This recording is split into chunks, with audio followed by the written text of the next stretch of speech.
âme. C'est la brochure, la révélation de Jésus-Christ. Et je l'ai prise comme ça, je ne sais pas pourquoi. Je lui dis, tiens, je vais regarder pour voir est-ce qu'il était vraiment dans l'erreur.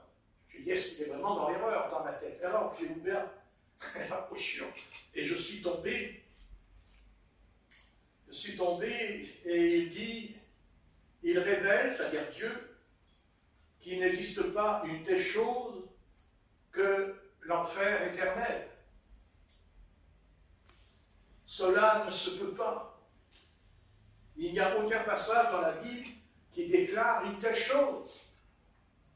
Cependant, il y a un enfer et un étang de feu où les méchants sont punis, mais ils sont finalement consumés, c'est-à-dire qu'ils n'existent plus, n'est-ce pas? Eh bien, c'est faux. C'est faux. C'est faux.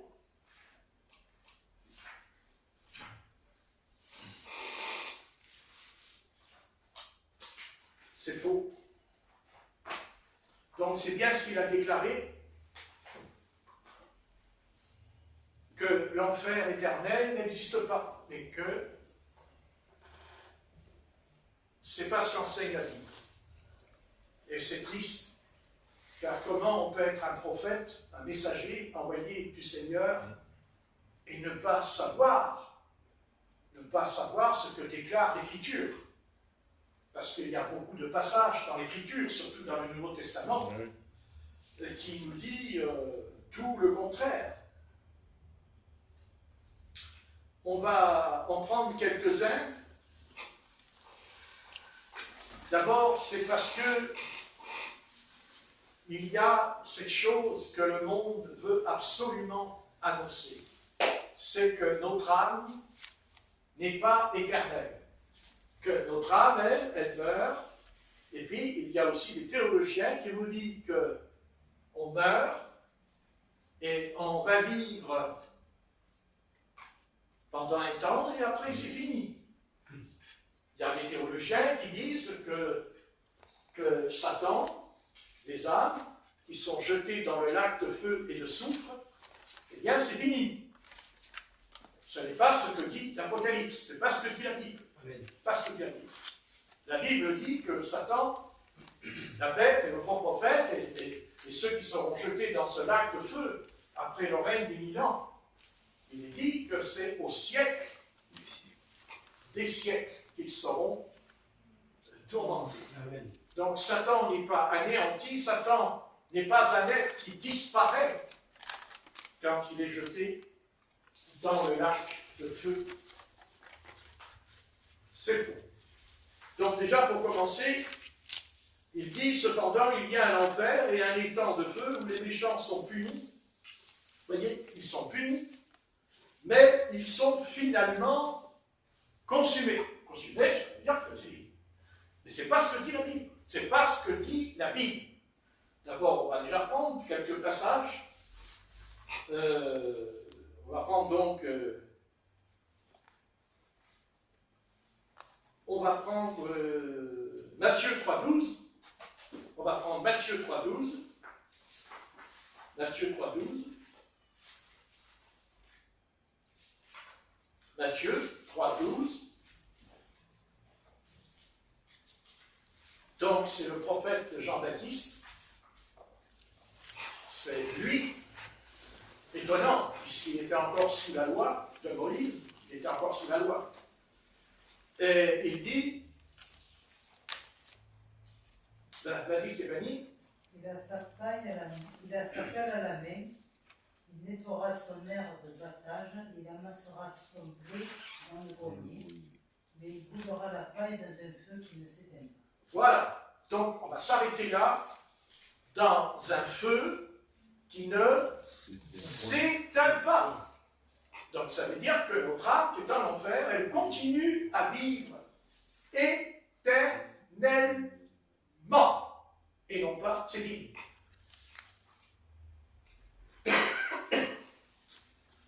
dans Matthieu 18, versets 8 à 9.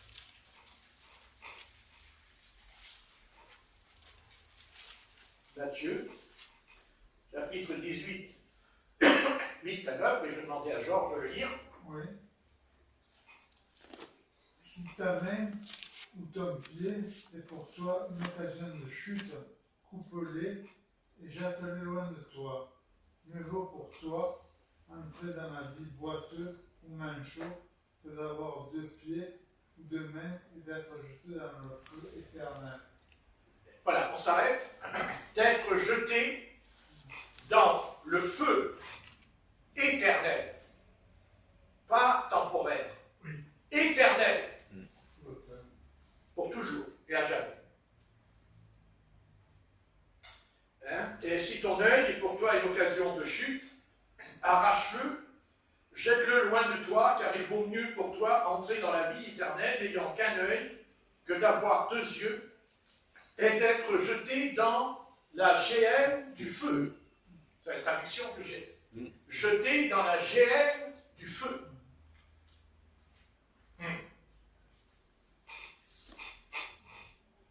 Matthieu 25, verset 41.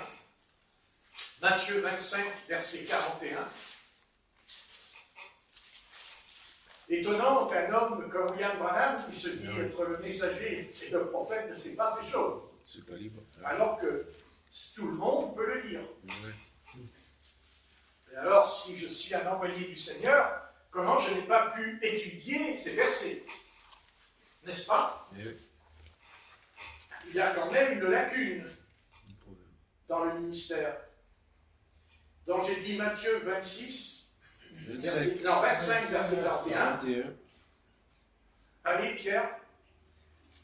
Ensuite, il dira à ceux qui sont à sa gauche. Non. Matthieu 25, verset 41. Oui, c'est ça. C'est ça.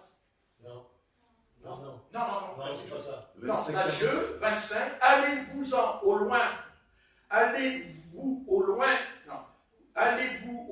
de moi, maudit dans le feu éternel qui est préparé pour le diable et ses anges. Oui.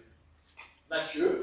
Oui, c'est la même chose, mais il y a juste ça devant, je crois. Ensuite, il dira ceux qui sont Voilà, à sa c'est juste gauche. des petits morceaux. Voilà, oui, d'accord. Moi, j'ai dit le verset 41. Oui, c'est ça. C'est ça. Allez-vous au Badaïda. D'accord.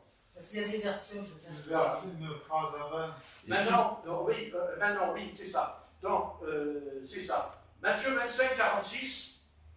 Et ceux-ci s'en iront dans les tourments éternels, et les justes dans la vie éternelle. Donc, les justes ont la vie éternelle, mais ça, on est d'accord. Mais il n'est pas dit que les autres n'ont pas aussi la vie éternelle. Si. Parce que c'est écrit. Eh oui. Et ceux-ci iront dans les tourments éternels. Les peines éternelles, oui. Et les justes dans la Vie vie éternelle. éternelle.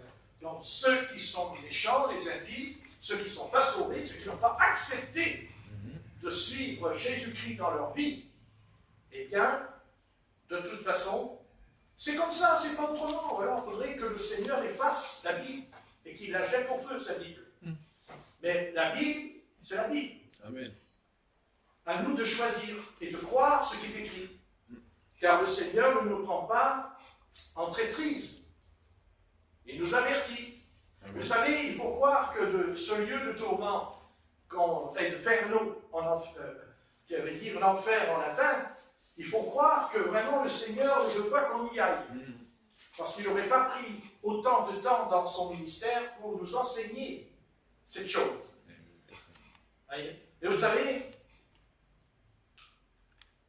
la pire chose qui peut nous arriver, c'est l'ignorance. Vous savez ce que c'est que l'ignorance? Pas savoir. De ne pas savoir. Et la deuxième chose aussi qui est grave, c'est le mensonge.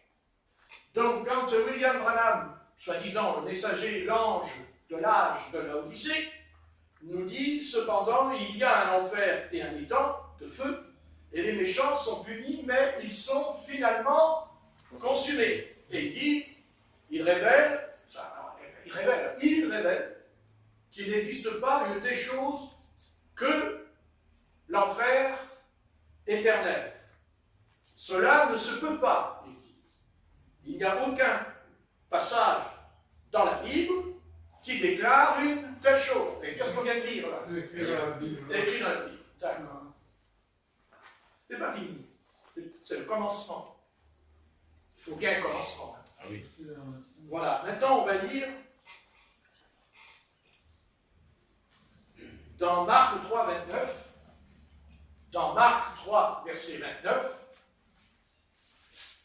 Marc 3, verset 29. Alain, tu le lis? Et quiconque blasphémera contre le Saint-Esprit n'obtiendra jamais de pardon, il est coupable de péché éternel. Voilà. La traduction dit il est Coupable de péché. passible de jugement éternel. La traduction dit il est passible de jugement éternel. Donc le jugement de Dieu, quand on va aller de l'autre côté, il n'est pas temporaire. Notre âme ne sera pas dissoute. Notre âme ne disparaît pas. Notre âme continue à vivre éternellement. Amen. Et Dieu a créé deux endroits, le paradis et l'enfer. Il faut bien qu'il y ait un endroit pour être puni, un endroit pour être châtié. Alors ne venons pas pleurer, parce qu'il dit qu'il y aura des pleurs et des grincements de dents de l'autre côté de la barrière. Très bien, vous ne pouvez pas dire le contraire, il est passible du jugement éternel, la traduction que j'ai.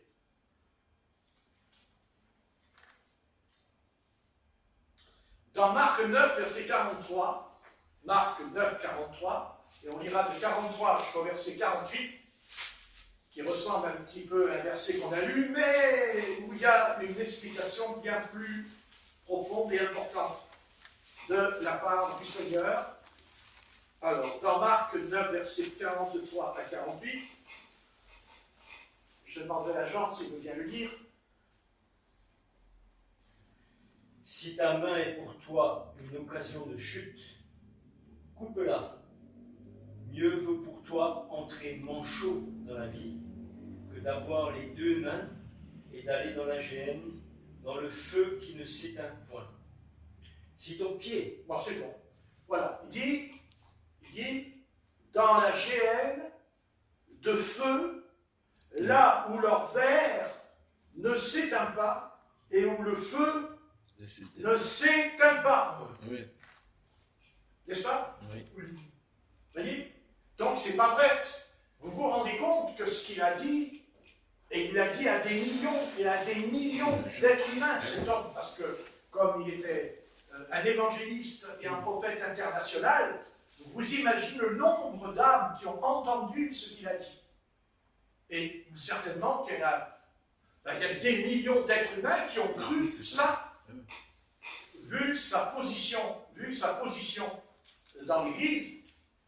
Vous voyez, c'est quand même très, très inquiétant d'être soi-disant l'ange, le messager de l'heure. Mais le messager de l'heure, je ne sais pas si les anges ne le savent pas, ça.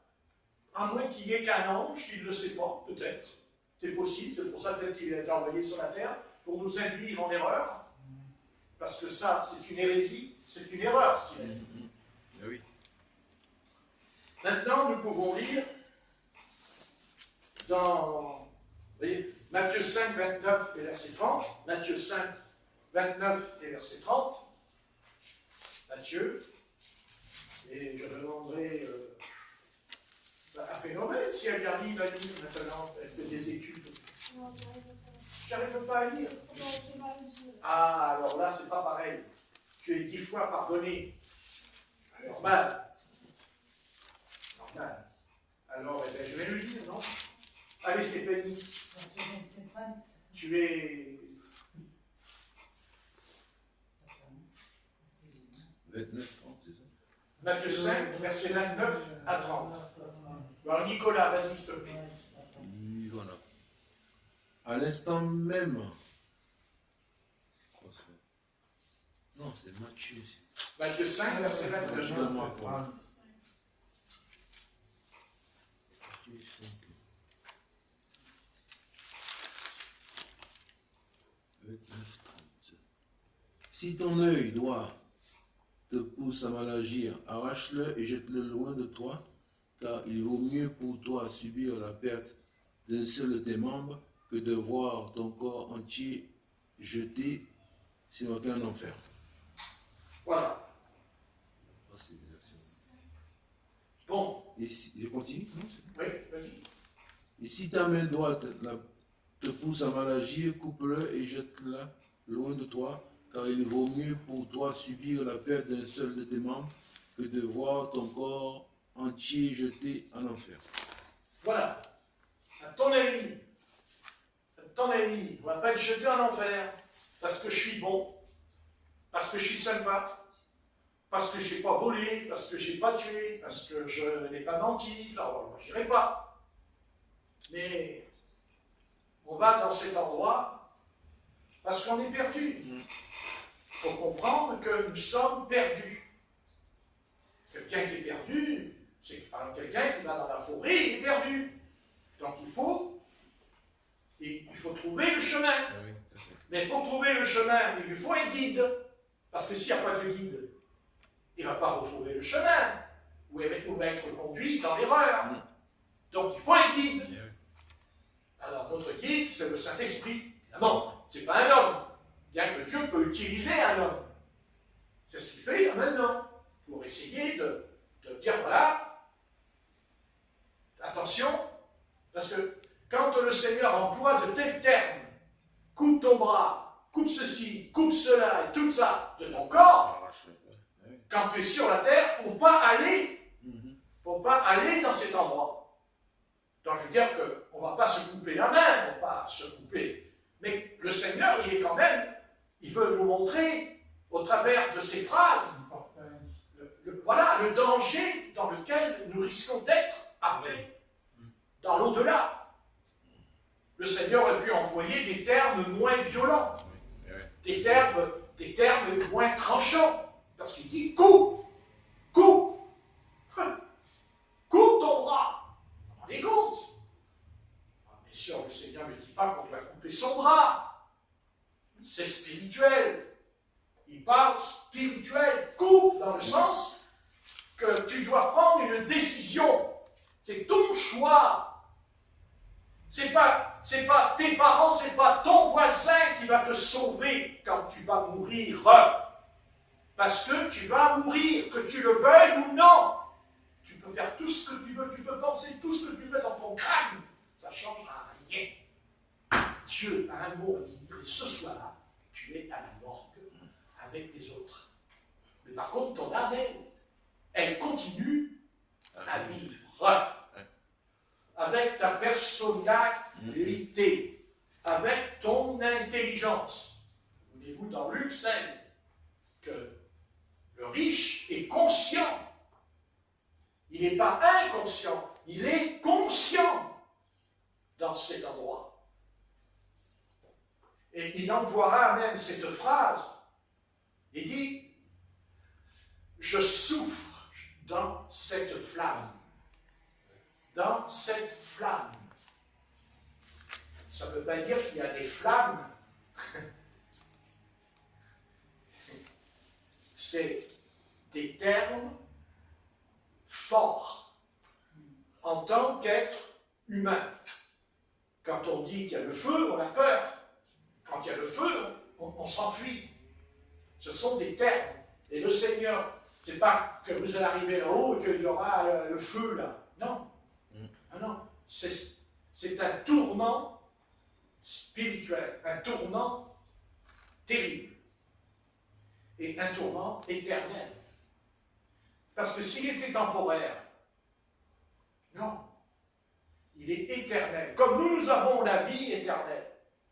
Ceux qui sont perdus ont aussi la vie éternelle. C'est ça qu'on a du mal à saisir. Ils vont continuer à vivre au siècle des siècles. On va prendre dans 2 Thessaloniciens, au chapitre 1, verset 9. Dans 2 Thessaloniciens, chapitre 1, verset 9.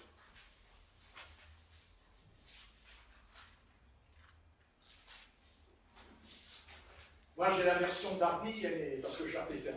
Parce que c'est plus près du texte grec. Dans 2 Thessaloniciens, chapitre 1, verset 9,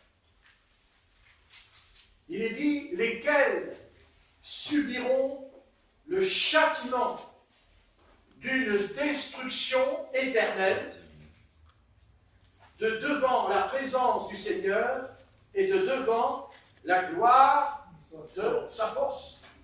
Il est dit une destruction éternelle. Il n'est pas dit temporaire. Il dit éternelle, la destruction. On va prendre dans Jude, chapitre 1, verset 6. Jude, chapitre 1, verset 6.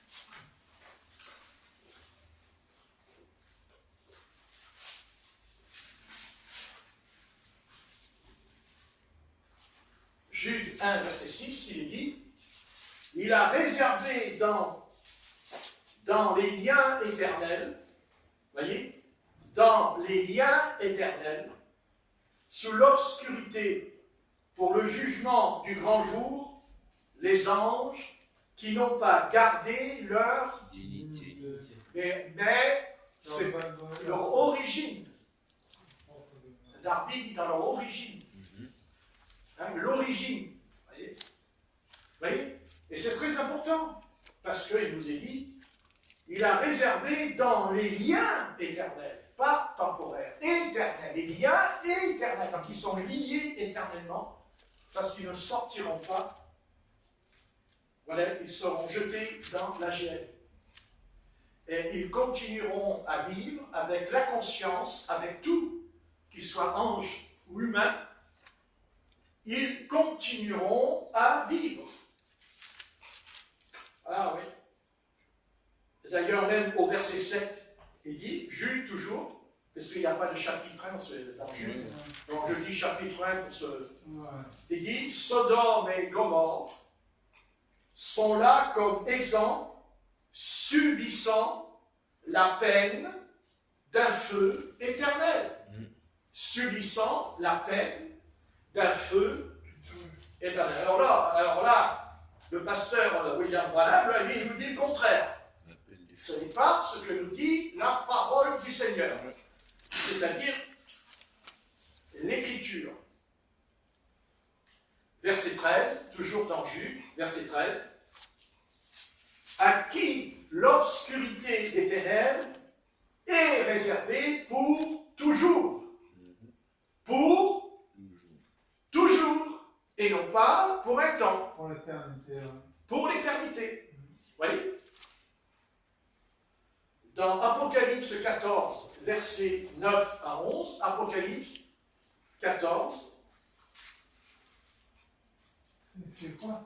Apocalypse 14, chapitre 14. Le dernier livre de la Bible s'appelle l'Apocalypse. Non, mais je n'ai pas la Mais c'est pas grave. C'est pas grave. Tu as des yeux pour comprendre. Donc, Apocalypse 14. Je dois répondre. Avec la Bible, hein, tu vois. Donc, il dit, si quelqu'un rend hommage à la bête et à son image, et qu'il reçoive une marque sur son front ou sur sa main, lui aussi boira du vin de la fureur de Dieu, versé sans mélange dans la coupe de sa colère, et il sera tourmenté dans le feu et le soufre devant les saints anges et devant l'agneau, et la fumée, attendez, De leur tourment. Chapitre 11. au siècle des siècles, ils n'ont aucun repos, ni jour et ni nuit. ouais. Ah. Il vaut mieux se convertir. Au siècle des Mais siècles. bon, on est libre. On est libre. Apocalypse 20, verset 15. Attendez, je ne vous lis pas. C'est pour lui dire les versets que c'est au Apocalypse 14. 10, c'est ça 9. 9 à 10. Voilà. Dans Apocalypse 14, 9 à 11. 9 à 11. Apocalypse 9 à 11. Enfin, c'est pareil, la suite, moi j'ai pas tout écrit. Bon, alors, après, Apocalypse 20, 10, parce que je retourne. 20. Voilà, alors, Apocalypse 20, verset 10, et je lis. Et le diable, qui les avait égarés, fut jeté dans l'étang de feu et de soufre, où sont la bête et le faux prophète, et ils seront tourmentés jour et nuit au siècle des siècles. Bien. Apocalypse 21, verset 8. Apocalypse 21, verset 8. Mais quant aux timides et aux incrédules, leur part sera dans l'étang brûlant de feu et de soufre, qui est la seconde mort. Parce qu'il y a deux morts. C'est-à-dire, il y a la mort physique et la mort spirituelle. Hein? Et quand on est mort, ça ne veut pas dire qu'on n'existe plus pour Dieu. Parce que le mot mort en grec, le grec, la mort, c'est endormi. Amen. Hein? On est endormi. Hein? C'est ce que dit le Seigneur. Toi qui dors d'entre les morts, réveille-toi. Réveille-toi. Tu dors. Lazare, on dit qu'il était mort dans le sépulcre. Mais non, il n'était pas mort. Il dormait. Il dormait dans le séjour des morts. Il n'était pas entré dans le paradis, parce que la porte du paradis n'était pas encore ouverte. Dans l'Ancien Testament, quand on mourait, on allait dans le Sheol, dans le séjour des morts, qui était composé de deux endroits. Il y avait l'enfer et le séjour des bienheureux. Ce n'était pas le paradis. On ne pouvait pas entrer dans le paradis dans l'Ancien Testament, puisque le Seigneur, dans la Genèse, il avait mis deux chérubins protecteurs, et il dit des chérubins de feu, de flamme, de flamme, de feu. Pour que Adam et Ève, ils retournent. Ils ne pouvaient pas. Ils ne pouvaient pas y retourner. Ils ne pouvaient pas. Et le Seigneur a pris le paradis, il l'a enlevé, il l'a fait monter là-haut. Il a pris, il a enlevé, carrément. Il peut le faire, il a été ouvert la mer Rouge. Donc il peut enlever un morceau. Voilà, exactement, il a enlevé ce morceau. Voilà. Et après, il a voulu en faire une représentation, parce qu'il ne pouvait pas le faire descendre. Donc il a voulu en faire une représentation en choisissant une terre, un morceau de terre, qui s'appelle le pays de Canaan, qui est le pays que le Seigneur a promis à Abraham. Tu as promis à Abraham. Et pour cela, il a fallu qu'Abraham sorte de l'Irak. Hein? L'Irak, c'est Chaldée. Les Chaldées, c'est l'Irak. Il est sorti. Et Dieu l'a dit, va. Mais il ne savait pas où il allait. Il n'avait pas de carte géographique. Il n'avait que les étoiles. À l'époque, c'est par les étoiles qu'il s'orientait. Vous voyez? Mais il ne savait pas. Et Dieu a conduit Abraham dans le pays de Canaan. Et il a dit, c'est là, c'est dans ce pays où coule le lait et le miel, qui est habité pour l'instant par les Amoréens, les Jébusiens, et tout ça, toute la bande là, qui aujourd'hui sont remplis de démons, parce qu'ils sont remplis de démons aujourd'hui, ils ont d'énormes démons en eux, pour combattre, pour lutter. Parce qu'en vérité, ce qui se passe aujourd'hui, on pense que c'est que contre le peuple d'Israël.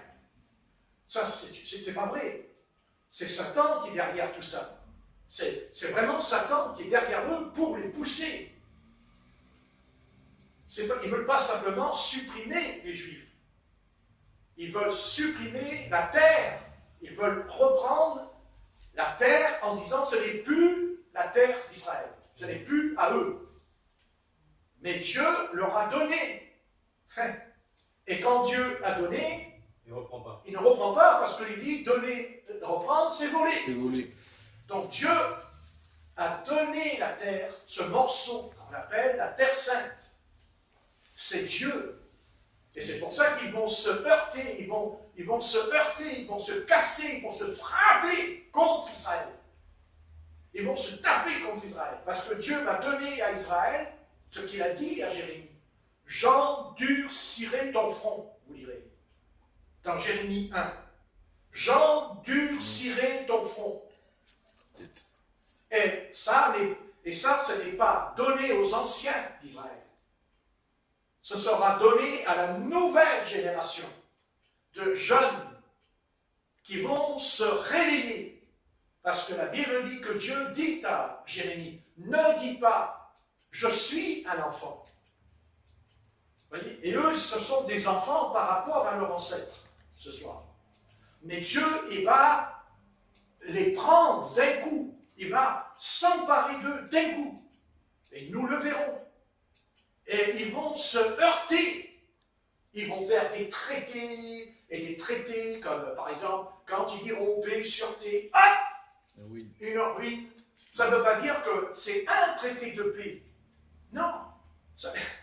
De paix qui sont revenus le 14 mai 1948, ils n'ont fait que des traités de paix. Eh oui. Et aujourd'hui, il y a un traité de paix qui s'appelle les accords d'Abraham. De voir. Vous voyez, avant, il y avait les accords de David. Et c'est traité sur traité, vous voyez. Mais à un moment donné, il dit une ruine soudaine les surprendra. Et depuis presque 70 ans, eh bien, il se heurte contre cette pierre angulaire. Il se heurte contre Israël parce que c'est Dieu qui les en empêche. C'est Dieu qui est là dans la Terre Sainte. Et ils vont même envoyer toutes les armées. Ils vont envoyer, dit que toutes les nations monteront pour attaquer Jérusalem. Parce qu'ils voudront supprimer, ils voudront même déplacer Jérusalem. Ils vont essayer de déplacer Jérusalem pour éviter la guerre mondiale, pour éviter le conflit, et ils vont déplacer, c'est-à-dire qu'ils vont prendre une ville qui s'appellera Jérusalem, pour éviter la guerre nucléaire. Mais Dieu dit, non, Jérusalem restera à Jérusalem. Donc c'est pas Israël qui vont combattre, ils vont combattre Dieu. Ils vont lutter contre lui. Alors vous savez, Dieu, lui, il a du temps pour s'occuper de ces gens-là, parce qu'ils vont se fracasser. L'économie va s'écrouler. Il va y avoir guerre, famine, il va y avoir des signes qui vont même apparaître dans le ciel.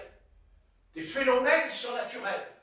Le climat va frapper la terre. Il y aura des ouragans, des tornades, des terribles. Parce qu'il est dit, celui qui maudit Israël sera maudit. Et Dieu a dit ça à un homme qui s'appelle Abraham. Car Dieu dit à Abraham, celui qui te bénira sera béni, mais celui qui te maudira sera maudit. Et croyez-moi, Dieu, lui, sa parole, lui, il la respecte, lui, sa parole. Parce que si nous, on ne la respecte pas, lui, il respecte ce qui est écrit. Parce que c'est lui qui l'a écrit. Certes, au travers des écrivains, mais c'est l'Esprit Saint qui est entré en eux, c'est l'Esprit de Dieu qui est entré en eux, qui a révélé ce qui va se passer dans le futur. Et c'est les Juifs qui vont nous sauver. C'est le Juif, c'est lui, c'est ça que Dieu a dans sa tête. Parce qu'il l'a choisi. Parce qu'il l'a choisi. Pas de peine de discuter, ça ne servira à rien. Ça ne veut pas dire qu'Israël ne fait pas des fautes. Ça ne veut pas dire qu'Israël fait des choses qui ne sont pas à la gloire du Seigneur. On n'a jamais dit le contraire. Nous, on n'est pas pour le massacre des bébés, des enfants. Pas du tout. C'est pas parce que c'est Israël qu'ils ont le droit de massacrer tout le monde. Ce n'est pas la question. D'ailleurs, s'ils massacrent tout le monde, c'est parce que justement, ils ne sont pas conduits par l'Esprit du Seigneur. Amen. Ils sont conduits par Satan. Amen. Voilà, c'est tout. Nous, on n'a pas dit le contraire. Nous, on n'est pas d'accord qu'on tue, que ce soit des Palestiniens, et même que ce soit des Juifs ou n'importe quoi. Nous sommes contre tout esprit de violence, de meurtre, de crime. D'abord, un criminel doit être puni de mort. Seulement, Israël agit selon un code. Ils ont un code en eux ce soir. Ce code, il est dans la Bible. Œil pour œil, dent pour dent. Vous voyez, ils sont dans cette structure en eux par formation de génération en génération. Mais ils vont se heurter. Paris, New York, Washington, Londres, toutes les capitales mondiales vont se heurter. Parce que Dieu a dit que Jérusalem sera la capitale du monde. Parce que c'est écrit dans la Bible. Point. C'est tout. Et on n'empêchera pas l'oracle de s'accomplir. Amen. Ça ne changera rien à ce problème. Maintenant, Dieu se servira des nations pour briser Israël, parce que Israël prend sa source dans un mot. Israël, ça veut dire le vainqueur, le prince de l'Éternel. Mais ce prince-là, avant d'être un prince, il a d'abord été un homme, Jacob. Et Jacob est un homme rusé et malin. Et quand Dieu disons que Israël n'existait pas sur la terre, ce mot n'existait pas. C'est pas Jacob, c'est Jacob. Le nom de Jacob, c'est maintenant, tu t'appelleras Israël. Et de là est né, non pas un nom nouveau, mais une nation est venue au monde, un peuple est venu au monde, un peuple mis à part. Car l'Éternel a toujours dit au peuple hébreu, tu seras un peuple à part. Amen. Tu seras un peuple pas comme les autres peuples, parce que j'ai mis un signe en toi, c'est-à-dire la circoncision. Parce que j'ai été circoncis dans la chair pour être un peuple. Tel que Moïse n'a pas voulu circoncire son fils Gershom. Il n'a pas voulu. Et la Bible dit que l'Éternel attaqua Moïse dans la nuit pour le tuer, alors que Dieu lui dit, va libérer Israël, qui est esclave en Égypte, et Dieu il le tue dans la nuit. Oui, malgré que Dieu l'a dit qu'il l'a envoyé, mais Dieu ne peut pas, car il a dit qu'il fallait circoncire les enfants. Et surtout le premier-né. La circoncision qui a été donnée non pas à Moïse, mais à Abraham. La circoncision a été donnée à Abraham. C'est lui le premier qui va circoncire. Amen. Non pas Isaac, non, Ismaël. C'est-à-dire un mélange. Parce qu'Ismaël, c'est un mélange. Hein, c'est ça. C'est Agar, l'égyptienne, mais lui, c'est un hébreu. Lui, c'est un hébreu, Abraham. La semence que Abraham a mis dans le sein d'Agar, c'est la semence d'Abraham. Mais en même temps, c'est une égyptienne qui a porté la semence. Et Dieu n'avait pas dit ça. Dieu avait dit, c'est Sarah, c'est ton épouse légitime. C'est elle qui portera la promesse. Cette promesse qui conduira jusqu'à Jésus-Christ dans le sein de Marie. N'est-ce pas? Dans le sein de Marie. C'est parce que Dieu a préservé la semence. Quand vous lisez Matthieu chapitre 1, vous verrez postérité, descendance. Vous voyez, jusqu'au fils de généalogie, jusqu'au fils de David. Vous voyez, c'est la semence. Maintenant, nous, qu'est-ce qu'on fout là-dedans? Qu'est-ce que nous, on vient faire là-dedans? Alors, c'est important de comprendre que nous sommes plus importants qu'Israël. Nous, c'est plus important que le peuple d'Israël. Parce que nous sommes choisis par le Seigneur en tant qu'épouse. Parce que le Seigneur voulait une épouse. Et il avait choisi Israël. Vous lirez dans Ézéchiel, dans Jérémie, il parle d'une épouse, il parle à Israël. Tu as commis adultère, tu as eu des amants. Et Israël a eu beaucoup d'amants. C'est pour ça que Dieu l'a abandonné. C'est pour ça que Dieu l'a livré entre les mains des nations, parce que Israël avait des amants. Alors qu'il aurait dû avoir qu'un seul mari, l'Éternel des armées. Et quand Dieu a vu qu'ils ne voulaient pas de lui, parce qu'ils n'ont pas voulu de lui au temps de Pilate, au temps de Ponce Pilate, même Ponce Pilate, il leur a proposé un accord, on va dire même un compromis. un compromis en leur livrant Barabbas au lieu du Seigneur. Ils ont dit non. Alors qu'il était un criminel, un meurtrier, et ils ont choisi un meurtrier. Et ils se sont débarrassés. Et pourquoi? Parce que ça s'appelle trébucher. Et ils ont trébuché. Trébucher, ça veut dire, quand vous trébuchez, c'est pas que vous tombez d'un coup. Trébucher, c'est que votre pied va rencontrer une pierre. Vous voyez? On a un truc, ils ont trébuché.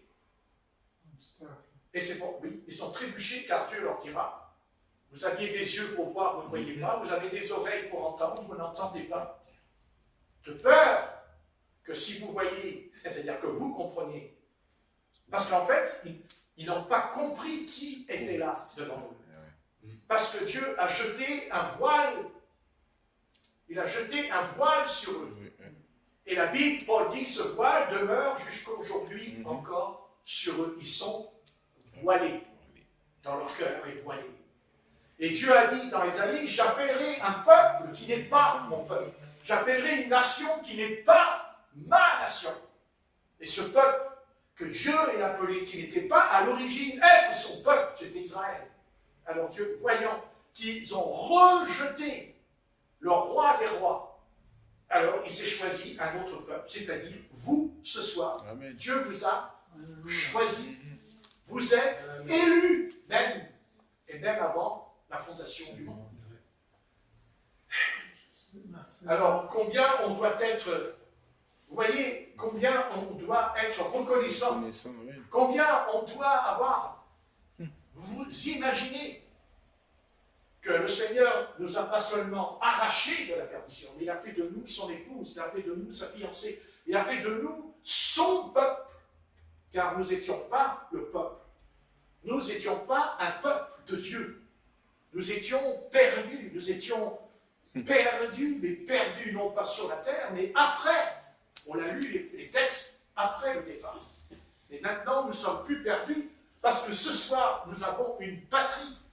Une patrie. Et cette patrie, elle est céleste. Céleste, amen. Parce qu'il y a les chrétiens nés de nouveau, de tous les âges, qui nous attendent. Vous voyez, ils nous attendent non pas en bas dans ces jours des morts, mais dans le paradis. Car ils sont déjà entrés dans le paradis. Ils sont dans la paix avec le Seigneur, car le Christ avait dit aux brigands sur la croix, à l'instant même, aujourd'hui même, tu seras dans le paradis avec moi. Amen. Alors, vous vous rendez compte? On est presque pressé à mourir. Oh, Patrick. Ah bah si, quand même. Un peu quand même. Parce que nous n'avons pas, parce que nous ne mourrons pas, parce qu'on ne meurt pas. Amen. Amen. Personne ne meurt. Personne ne meurt. On s'endort. Voilà. C'est-à-dire, quand on meurt, c'est le mot « je m'endors ». Le soir, quand vous mettez au lit, vous êtes pas là toute la nuit, regardez le plafond. Vous dormez. Donc, nous allons nous endormir, mais quand on s'endort, on se réveille de l'autre côté, qui s'appelle le monde invisible, par rapport à nous. Car ce monde, il est là. Vous ne le voyez pas, mais il est là, dans la pièce. Mais on ne le voit pas, parce que Dieu a mis un voile sur nous. Il y a un voile, on ne peut pas le voir. Il n'y a que les démons qui le voient. Les anges et les médiums. Eux, ils peuvent voir. Mais parce qu'ils n'ont pas un contact avec le Seigneur. Parce qu'ils sont en contact avec Satan. Il faut faire attention, avec Satan, le contact. Donc nous, on n'a qu'à se réjouir. On se réjouit. Amen. Voilà, j'ai pas dit que si quelqu'un d'entre nous va partir, on n'aura pas de la peine. Il ne faut pas non plus dire ouais, j'ai pas de la peine, il ne faut pas pleurer parce que je crois qu'il y a le paradis. Non, les émotions resteront des émotions et elles sont nécessaires parce qu'elles permettent de nous sanctifier, les émotions. Elles permettent de nous amener à comprendre certaines choses. Jésus il a pleuré pour Lazare. Absolument. Je te remercie beaucoup, femme théologienne. Donc, il faut arriver à comprendre que nous avons la vie éternelle. Et que vos bien-aimés, eux aussi ont la vie éternelle. Seulement, ils ne vont pas aller dans le même endroit. Le monde noir, c'est ça. Vous comprenez? C'est pas moi qui le dis, c'est la Bible. Maintenant, vous savez, la Bible, on peut très bien ne pas croire ce qu'elle dit. Et ça, Dieu nous a créés avec le libre arbitre. On est libre de choisir ce qu'on veut et de croire ou de ne pas croire. Mais ce que Dieu attend de nous, c'est l'état de notre cœur. C'est l'état du cœur. C'est de savoir dans quel état il est le cœur. Vous comprenez? C'est ça. C'est ça qui est important. Ouais. Quand David est tombé dans le péché, s'il a pu revenir à l'Éternel, c'est parce qu'il s'est repenti dans son cœur. Parce qu'il est dit qu'il avait un cœur selon Dieu. Et Saül, il s'est repenti, mais pas avec son cœur. Il ne s'est pas repenti avec son cœur. Son cœur était faux. Son cœur était trompeur. Son cœur était mensonger en lui. La Bible dit qu'on peut avoir un cœur trompeur. Et que même il dit de veiller sur notre cœur, car c'est les sources de la vie, dit la Bible. Et on doit faire attention à notre cœur. C'est-à-dire, le cœur, c'est le comportement, la conduite, l'attitude. Et David est tombé, il chute. Mais quand Dieu lui parle, quand Dieu va lui parler par une parabole, parce qu'il lui parlera par une parabole, Nathan, il arrive, il ne dit pas « Ouais, David, bien sûr, l'Éternel va te détruire !» Moi, j'aime bien faire ça. « Ouais !» Vous voyez? Non, il a fait une parabole. Il a dit, voilà, il y avait un riche, il y avait un pauvre, et puis le riche, il a été dans le pâturage du pauvre, et puis il a vu plein de brebis, et d'un seul coup, il a dit, oh, il a pris la brebis, ah, tiens, je la prends, la brebis. Bien sûr, il a pris la femme du riz, il l'a volée. Il l'a volé, mais il a fait tuer aussi le berger par une lettre. Et David tombe à genoux, David tombe par terre et il dit « J'ai péché contre l'Éternel. J'ai péché contre l'Éternel. » Voyez? Mais quand David a dit « J'ai péché contre l'Éternel », il n'a pas simplement dit « Ah, j'ai péché », puisqu'il dit que Bathsheba, elle a eu un fils, elle a eu un enfant de David. Avant qu'il vienne Salomon, elle aurait un fils qui tombera malade et qui mourra au bout de 8 jours. Mais David, lui, qu'est-ce qu'il fait? Pendant 8 jours, il dit qu'il n'a pas mangé. Il n'a pas mangé, il n'a pas bu, il a jeûné pendant 8 jours. Vous voyez, ce n'est pas la même chose que Saül. Vous voyez? Mais parce que ne pas manger pendant 8 jours, excusez-moi, hein, mais il a montré à Dieu, il a montré à Dieu qui se repent vraiment en lui. Et bien sûr, il a entendu qu'ils parlaient entre eux là, dans les couloirs, et il dit que David avait compris qu'il était mort. Et après, il s'est lavé, il s'est habillé, et puis il a remangé. Parce qu'il savait très bien que cet enfant ne pouvait pas rester en lui. Il ne pouvait pas rester en lui. Il ne pouvait pas, c'était l'enfant du péché. Vous comprenez? Tandis que Salomon, lui, il n'est pas venu dans le péché, puisqu'il s'est marié, David, avec Bathsheba. Il se marie, il la prend pour femme. Et là, il aura Salomon. Et Dieu lui dira, c'est lui, Salomon, qui montera sur ton trône. C'est lui, Salomon. Voyez? Ah oui? Voyez? Le péché. Ce sale péché qui nous fout tout en l'air, tous. Ce péché qui peut détruire un peuple, peut détruire une cité, peut détruire même un enfant. Le péché. Voyez. Voilà. Donc, que nous ne puissions pas résister aux démons, ça, le Seigneur, il le sait. Et il ne va pas nous accuser si le démon nous attaque. Ah non. Non. Par contre, il va nous châtier si on entretient un péché secret en nous. J'ai dit secret. Mais il n'y a pas de secret devant Dieu. Amen. Parce qu'on est tous découverts. Eh oui. Quand Adam est tombé, ben, il tombe et qu'est-ce qu'il fait? Il dit, ah, je vais me cacher derrière un arbre. Il ne peut pas. Il ne peut pas, il est nu. Mais avant de tomber, il n'était pas nu. Non. Voyez? Et quand est-ce qu'on sait qu'on est nu quand on a péché? On n'a plus la paix.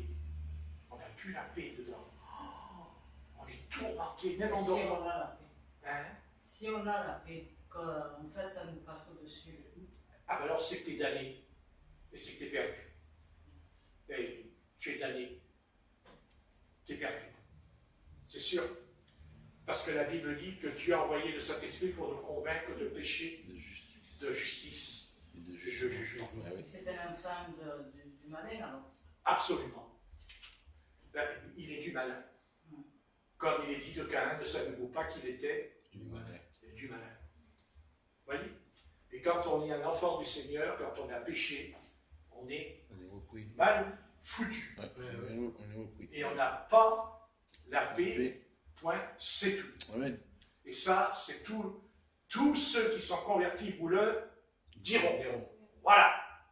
Parce que la Bible dit, Dieu, Jésus a dit, je vous donne ma paix. Non pas la paix du Le monde, monde, ah oui, tout à mais fait. la paix de Dieu qui Amen. surpasse toute intelligence. Intelligence. Donc, c'est-à-dire que quand Dieu efface, tu enlèves, efface le péché, il enlève le péché. Mais il enlève en même temps en nous la culpabilité et la condamnation. C'est pour ça que ce soir, on est joyeux au fond de nous, Amen. parce qu'on n'est plus condamné. Mhm. Il n'y a plus de condamnation. Mais si tout à l'heure on va dans le péché, on va perdre la joie, on va perdre la paix. C'est ce que dit David. Quand David est tombé, il dit dans le psaume, il dit « Éternel, rends-moi la joie de mon Bon salut salut. Ah oui. ». Il ne dit pas « rends-moi le salut », il dit « la joie ». La joie, parce que quand on est sauvé, on ne peut pas être perdu, c'est fini. Si tu es sauvé, c'est fini, tu es sauvé. Mhm. Parce que l'Esprit t'a scellé. Le Saint-Esprit, c'est le sceau. C'est ça. Il t'a scellé. Mais tu peux tomber, mais tu perdras la joie. Tu perdras la paix. Tu seras tourmenté jusqu'à ce que tu te repentes, jusqu'à ce que tu retournes à la croix de Golgotha. Et tu dis, Seigneur, j'ai péché, c'est mal ce que j'ai fait, je le regrette. Et Dieu va, la grâce, va faire une œuvre en nous. Parce que Dieu sait très bien que quand on pêche, c'est aussi notre nature. Parce que vous pensez bien que Dieu ne pouvait pas résoudre le problème du péché Mhm. simplement parce qu'il nous interdit de le faire, parce que notre nature est pécheresse. Donc, il fallait que quelqu'un soit semblable à nous, qui ait la même nature que nous, mais sans péché. C'est Christ, Jésus-Christ, qui a été crucifié. Il est crucifié parce qu'il a pris notre place dans le sens que nous sommes condamnés à la perdition éternelle. Et lui, il meurt, il est frappé, il est dit, il est frappé. Il a été puni à notre place sur la croix. Il est puni. Il est puni. Nous si on pêche, on est puni, ben, c'est normal. Mais pas lui. Lui, il était innocent, dit la Bible. D'ailleurs, Judas le dira. J'ai livré le sang innocent. Innocent. Et dira Judas. Vous voyez? C'est important, ça. Hein? C'est curieux, comme le démon, il a pu parler. Vous savez, c'est le démon qui a dit ça à Judas. Ah oui, parce que les apôtres, ils n'avaient pas encore compris que le sang pardonnait pas encore. Mais Judas, lui, avant même que Jésus soit crucifié, parce qu'il l'a dit avant qu'il soit crucifié, il jettera les 32 nids par terre dans le parvis. Et il dira, j'ai livré le sang. Innocent. Et les sacrificateurs lui diront, vous savez ce qu'ils lui ont dit? Ça, c'est ton affaire. C'est ton problème. C'est ton affaire. Mhm. Vous voyez, tu te débrouilles maintenant. Et il a été se pendre. Hein, il a été se pendre dans le jardin. Même la branche n'a pas pu le supporter. Elle s'est cassée. Hein, la branche s'est cassée. Comme quoi, vous voyez le péché. Vous voyez le péché, il casse tout, le péché. Le péché, il casse, il brise, il envoie tout en l'air. C'est terrible le péché. Il n'y a pas plus terrible que le péché, je peux vous le dire. Et surtout l'amour du monde. Parce qu'il y a l'amour du monde dans le péché.